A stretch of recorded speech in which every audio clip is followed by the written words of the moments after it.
క్రైస్తవ సమాజానికి సుపరిచయస్తులైన పాస్టర్ ప్రవీణ్ పగడాల గారు హైదరాబాద్. వారు ఎక్కువగా రక్షణ ఛానల్ ఆస్థాన వక్తగా ఎక్కువగా కనిపిస్తూ ఉంటారు. అలాగే ఆయా ప్రాంతాల్లో సభలు సమావేశాలకు కూడా పాలు పొందుతూ ఉంటారు. అయితే ఇవాళ ఉదయం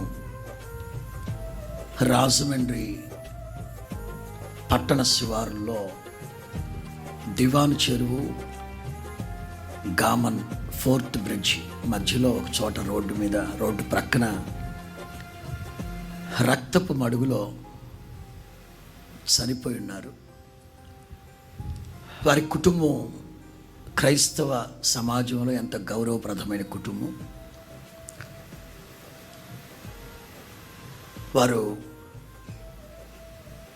కొద్ది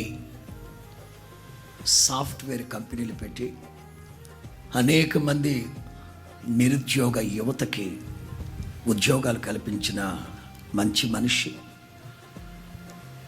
అనాథ పిల్లల్ని పోషించడమే కాకుండా ఒక 10 మంది అనాథ పిల్లల్ని అడాప్ట్ చేసుకొని ఇంట్లోనే పెట్టుకొని తమ పిల్లలతో పాటే వాళ్ళని పెంచుతున్నారని చెప్పి విన్నప్పుడు నేను ఎంతో గర్వించాను వారిని బట్టి.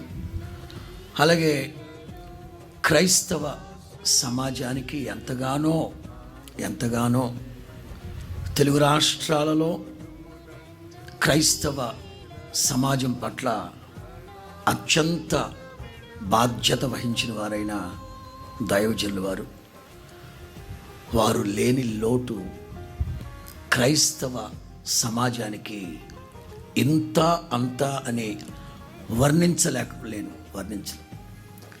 వారిని కోల్పోయిన కుటుంబానికి, ప్రత్యేకించి సహోదరికి, వారి సంతతికి, తోబుట్టువులకి నా పక్షంగా కాకుండా హోసన్నా మినిస్ట్రీస్ పక్షంగా ప్రగాఢ సానుభూతిని, ప్రార్థనని తెలియపరుస్తూ ఉన్నాను.